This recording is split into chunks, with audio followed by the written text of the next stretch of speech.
తెలంగాణ తొలి ముఖ్యమంత్రి బీఆర్ఎస్ అధినేత కేసీఆర్ కు సిట్ నోటీసులు జారీ చేయడాన్ని నిరసిస్తూ వికారాబాద్ జిల్లా కొడంగల్ నియోజకవర్గంలో బీఆర్ఎస్ నాయకులు తీవ్ర నిరసన కార్యక్రమం నిర్వహించారు। ఈ సందర్భంగా బీఆర్ఎస్ నేతలు మాట్లాడుతూ రాజకీయ కక్షతోనే కేసీఆర్ కు నోటీసులు జారీ చేస్తున్నారని ఆరోపించారు। ప్రజల తీర్పుతో 2 సార్లు ముఖ్యమంత్రిగా పనిచేసిన నాయకుడిపై ఈ విధమైన చర్యలు ప్రజాస్వామ్య విరుద్ధమని విమర్శించారు।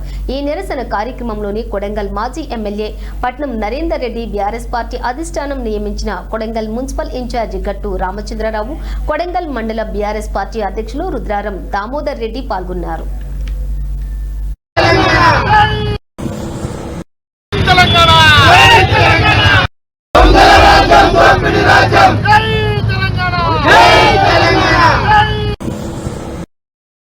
కొడంగల్ పట్టణంలో మనం ఉన్నాక బ్రహ్మాండంగా ఎవరికి ఇబ్బంది లేకుండా ఒకరికి నష్టం కాకుండా కార్యక్రమం చేసినాం। ఏం చేసినా ఆ రోడ్డు మీద డబ్బలు పెట్టుకొని బతారు పేదోళ్ళు పాపం।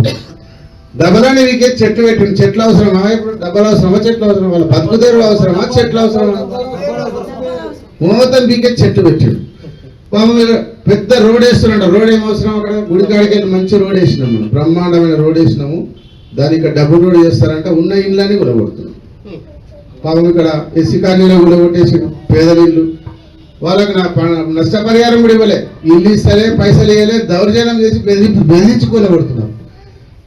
ఒక్క రూపాయి కూడా ఇవ్వకుండానే ఎవరైనా కూలగొట్టేటప్పుడు ముందే స్థలం చూపించాలి, ప్లాట్ ఇవ్వాలి, ఇల్లు కట్టించి కూలగొట్టాలి।